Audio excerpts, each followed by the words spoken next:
Facebook tentang mutu manusia. Jadi yang saya beri merah itu sudah itu poin-poinnya. Mutu manusia ternyata hanya dilihat dari sisi pengetahuan, keterampilan dan perilaku yang baik. Ini di masa saya kuliah S1 dulu tahun 88. Belajar manajemen SDM, sudah ini buku andalan di waktu itu. Edwin B. Filippo, saya ingat. Sudah ada bahasa Inggrisnya dan sudah ada terjemahan. Bahasa Inggris, terjemahan bahasa Indonesia. Jadi mutu manusia itu hanya dia lihat dari sisi pengetahuan, tapi pengetahuan ini pengetahuan ilmiah yang saya sebutkan tadi, bahwa dia hanya mencakup rasionalitas, empirikal dan sistematis itu tadi.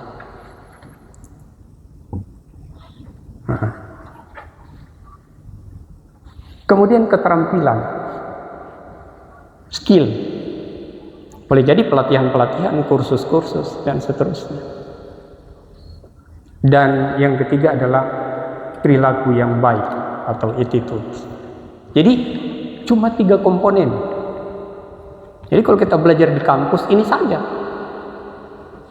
Kalau basis kita adalah referensi atau textbook. Sementara kitab suci tadi ada faid yang tidak dibicarakan di sini dan ada pengetahuan hikmah yang tidak dituang di sini. Itu bedanya. Makanya di awal pengantar tadi, grade keilmuan kita, karena Bapak Ibu ini teman-teman adalah master, maka harus kita naikkan. Jangan dari dulu begitu terus. Yang saya pelajari dulu itu terus datang sekarang begitu juga. Lalu di mana dinamika keilmuan kita? Kan tidak ada monoton keilmuan itu. Maka perlu ada paradigma berpikir, terobosan berpikir terkait dengan peningkatan keilmuan ini, sehingga kualitas kita juga diikuti oleh kenaikan ini tadi. Hanya itu poinnya. Itu Edwin Filippo. Sekarang kita lihat pendapat lain. Ini ada, ini saya potong namanya, Talizuhundar. Dia ternyata melihat pengetahuan itu hanya dari sisi orang memiliki inteligens, kreativitas, kemudian imajinasi.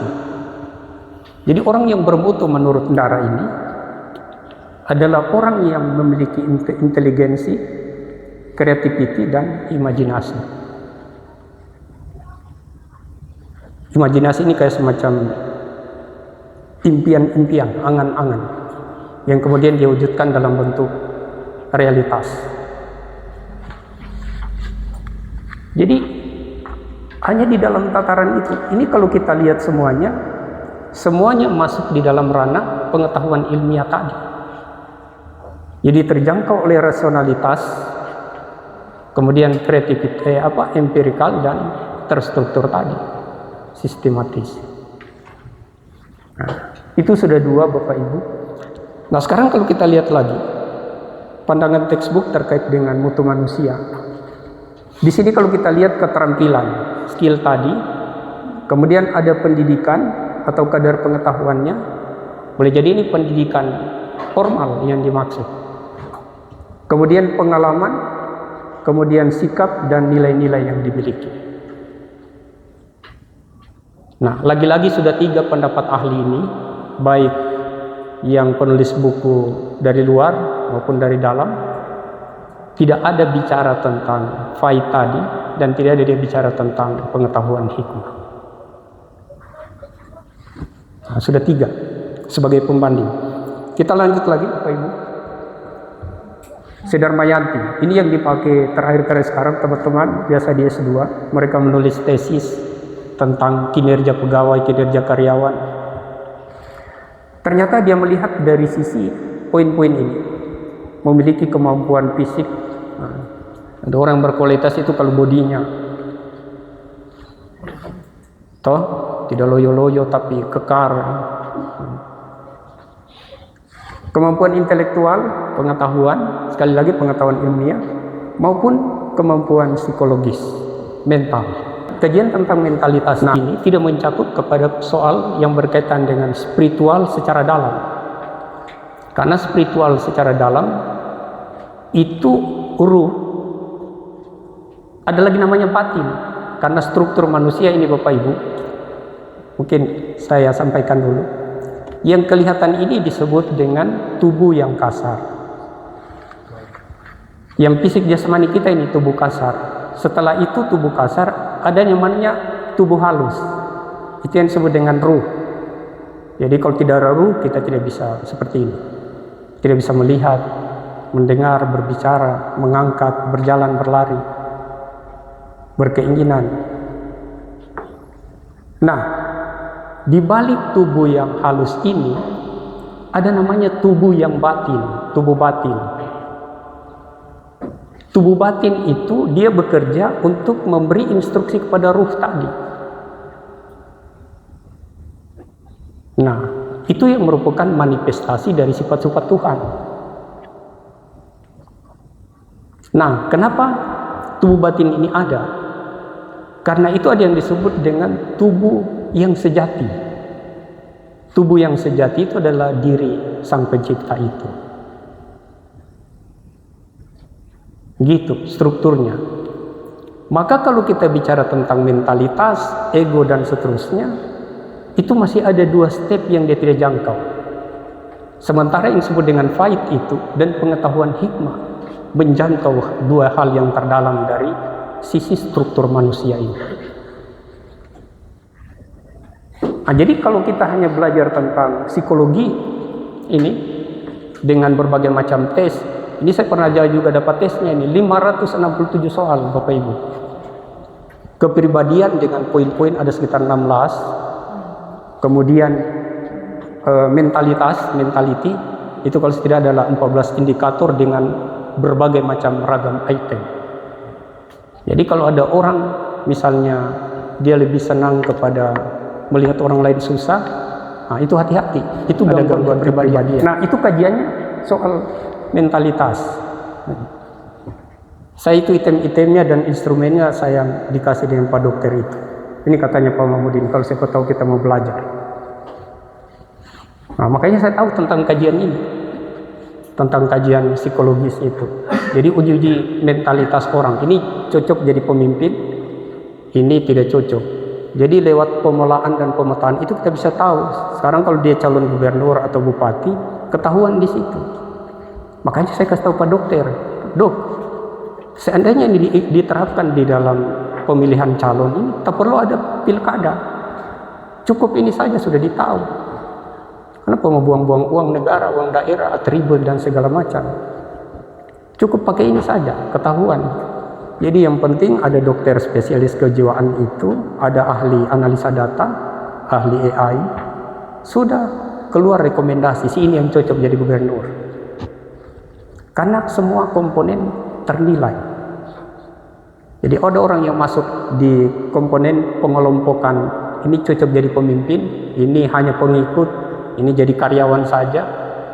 Itu bisa kita tahu lewat analisa ini tadi. Nah, jadi ada 2 jangkauan terdalam, meskipun kita bicara tentang psikologi mentalitas ini yang tidak bisa di-cover oleh analisa dari sisi perspektif textbook ini di dalam melihat mutu manusia. Itu. Kemudian yang berikutnya, yang terakhir, ini yang paling keren lagi, Robbins. Ini kalau buku ini dipakai teman-teman S2, nanti mungkin Bapak Ibu dapat mata kuliah manajemen SDM, nanti mungkin pakai referensi ini. Nah, mungkin ke dosennya nanti yang manajemen SDM. Itu referensi ini, dia juga memandang lagi-lagi sama. Hampir tidak ada beda-bedanya, 11-12 mereka semua ini. Mengajarkan tentang mutu manusia, 11-12 kalau saya. Seputar knowledge, skill, dan attitude. Itu yang kita temukan di dalam kajian melihat mutu manusia dari sisi perspektif textbook atau referensi. Di 2 komponen yang saya sampaikan di awal itu kemudian menjadi hilang, tidak ada. Gitu. Jadi kalau kita tidak mengkait tentang pandangan kitab suci di dalam belajar, maka pengetahuan kita terbatas insight. Itu yang saya maksud bahwa akan menciptakan stagnasi keilmuan. Padahal yang kita butuh adalah dinamika. Gitu. Oke, mungkin sampai dulu situ. Silakan Bapak Ibu kalau ada diskusi dulu, silakan. Sebelum saya masuk pada perspektif yang ketiga adalah perspektif empiris atau jurnal. Baik Pak, terima kasih atas kesempatannya. Izin, mungkin saya di sini bukan untuk mempertanyakan Pak, tapi di mana pandangan saya jadinya terbuka. Mungkin yang sebelumnya generasi saya pasti lebih pikirnya terkait setuju dengan pendapat secara perspektif dari textbook itu sendiri, terkait mungkin orang yang bermutu adalah orang yang berpengetahuan, memiliki skill serta memiliki attitude yang baik. Namun dari perkuliahan Bapak, wawasan saya lebih terbuka bahwa bukan hanya 3 komponen ini yang kita perlukan, namun juga dibutuhkan itu tadi dasar keimanan yang menjadi pondasi, serta juga ada ilmu hikmat yang memang tidak bisa, menurut saya ilmu hikmat ini tidak terukur, tidak dapat diukur, karena memang sifatnya itu kembali lagi keimanannya itu harus tidak ada kontaminasi di situ, serta tapi saya juga mengerti mengapa berdasarkan perspektif textbook mungkin tidak dimasukkan ilmu hikmat itu sendiri, karena pada seperti yang mungkin saya ketahui, sedikit yang saya tahu kalau ilmu itu harus dapat diukur. Nah, sedangkan ilmu hikmat tadi itu tidak dapat, menurut saya tidak dapat memiliki objek untuk dapat diukur kebenarannya, begitu maksudnya. Secara angka tidak bisa diukur, karena itu kan hikmat langsung dari Tuhan. Iya, dari Tuhan. Oke. Syukurlah kalau misalnya ada terbuka wawasannya tuh berkaitan dengan soal tadi. Ya. Jadi memang betul apa yang beliau sampaikan ini. Jadi prosesnya itu tidak bisa diindra oleh siapapun, karena itu semata-mata anugerah. Tapi output dari pengetahuan hikmah itu dalam realitas itu bisa kelihatan. Betul Pak. Dari cara bicara. Dan biasanya yang begitu itu kadang-kadang mereka dianugerahi dengan sebuah situasi peristiwa-peristiwa yang di luar kebiasaan. Kalau agama itu dia bilang karamah, kalau orang agama itu ada di dalam realitas. Nah, orang-orang yang memiliki pengetahuan hikmah itu dan yang dibangun dengan faid tadi, ini yang menciptakan manusia menjadi lebih berkualitas dibanding dengan hanya 3 komponen ini tadi. Tapi itulah realitas yang sudah terjadi dan kita jalani selama puluhan tahun. Tadi saya sudah beritahu Bapak Ibu, mulai saya dari S1, S2 sampai bahkan S3, itu kita bicara tentang manajemen SDM, melihat manusia. Itu hanya poin-poin ini yang saya bilang 11-12 tadi. Poin-poinnya ini saja. Jadi berbeda dengan perspektif kitab suci. Nah, jadi mudah-mudahan saya berharap Bapak Ibu teman-teman, kalau nanti satu waktu kita ujian tesis, nanti Bapak Ibu ditanya apa itu kualitas manusia, apa itu SDM. Jadi saya inginkan Bapak jangan hanya menjawab orang yang memiliki pengetahuan, keterampilan, perilaku yang baik, sehingga dia bisa mencipta lapangan kerja, paling tidak diserap oleh lapangan kerja yang ada. Jadi tidak cukup hanya seperti itu. Jadi Bapak Ibu tambahkan. Jadi di samping itu adalah orang yang memiliki faid yang baik dan memiliki pengetahuan hikmah sebagai buah dari faid tadi. Itu baru berkualitas orang. Benar, Pak. Jadi bukan hanya kualitas di sini, tapi di samping di sini kualitas nanti di hadapan Tuhan. Gitu. Itu baru hebat, baru berkualitas. Jadi semua manusia utusan Tuhan yang berkualitas tadi, mereka memiliki semua komponen ini, bukan hanya sekedar pengetahuan. Karena kalau tak ada iman, ada orang cerdas, pintar, tapi karena tiada iman, ya jadi kalang kabut juga. Saya kira itu ya terkait dengan. Iya, oke. Saya pikir kita lanjut ya. Wih, sudah hampir mau jam 10 karena keasikan. Memang asik belajar seperti ini. Saya kompas-kompas saja. Kita lihat dari perspektif jurnal. Bapak Ibu nanti tugasnya adalah mencari-cari jurnal. Jadi ini penelitiannya si Yon ini, dia ternyata di hasil risetnya sudah sering Bapak Ibu search jurnal toh. Jadi baik jurnal internasional, nasional kan ada abstrak. Abstrak itu biasanya di pendahuluan. Jadi biasanya itu di abstrak itu dia tulis temuan atau kalau bahasa Inggrisnya itu result Saude. Jadi hasil menunjukkan bahwa itu temuannya. Atau di bagian terakhir conclusion and suggestion. Jadi kita bisa nanti ambil di sana berkaitan dengan temuan-temuan penelitian itu. Jadi lagi-lagi hasil riset ini keterampilan, pengetahuan, kemampuan kerja. Ini indikator-indikator orang yang bermutu itu. Jadi lagi-lagi 11-12. Mirip-mirip ini temuan-temuannya.